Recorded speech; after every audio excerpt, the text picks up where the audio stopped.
Hi everyone, this is Deb Tim, a Canadian girl, and today I want to talk about whether you add salt to your aquarium or not and how you feel about it. So stay tuned and I'll share my thoughts.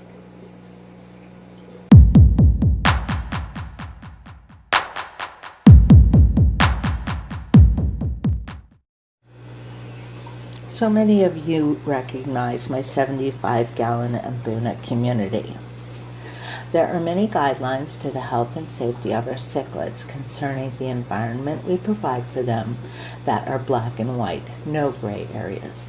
For example, there are well-defined water parameters that we must adhere to or risk harming our fish.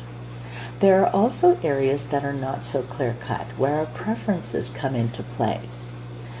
One of them being whether or not to add salt to our aquariums.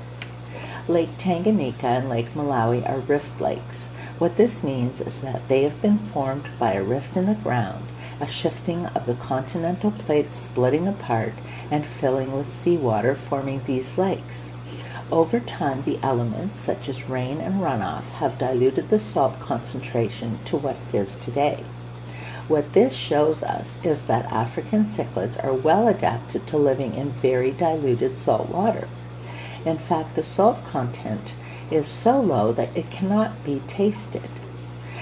I have tasted my tank water just to see for myself, and it's really undetectable. Adding salt to your aquarium is a personal preference. There's no right or wrong answer to this. Our opinions and preferences are as varied as our aquariums are. Some benefits of adding salt are to ease stress on your fish. Salt helps to heal wounds. It improves lung and gastric function and promotes a healthy slime coat. It's also believed that salt will enhance coloration, encourage breeding, resulting in larger broods and bigger fry.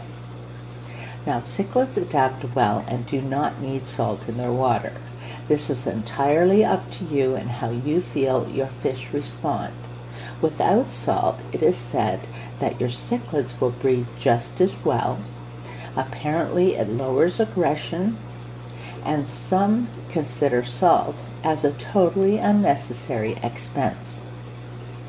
The normal dose of salt for a freshwater aquarium is 1 tablespoon for every 5 gallons of water. You must remember you only replace the salt in the water you have removed. Salt does not evaporate. We have all experienced salt stains on our boots or filter casings. This is because the water will evaporate, leaving the salt behind. Keep this in mind when adding salt during water changes or any time that you're adding salt to your aquarium. I should also point out that if I do top up the water in my aquarium, I do not add salt at that time. When I first got into African cichlids, I read and researched everything I could find out about them beforehand. Adding salt seemed to be a common practice and was suggested in most articles I was reading at the time. As I got further into this hobby, I found this to be a gray area with no fixed rules other than the dosage. So I decided for a couple months I would not use salt at all and see if I felt my fish were better or worse. As it turned out, I didn't find a difference at all, except one area.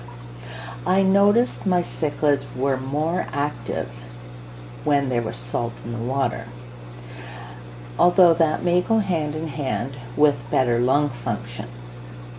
Since then, I have always added salt the required amount during my water changes each week. Now, whether you use salt in your aquarium or not, salt is still very important in the care of your cichlids and should always be kept on hand. Having many valid points on both sides of this coin, I believe it all comes down to a common cooking phrase: salt to taste. So until next time, this is Deb Tim signing out. Thank you so much for watching. I hope you have an excellent Friday, and I will be talking to you soon.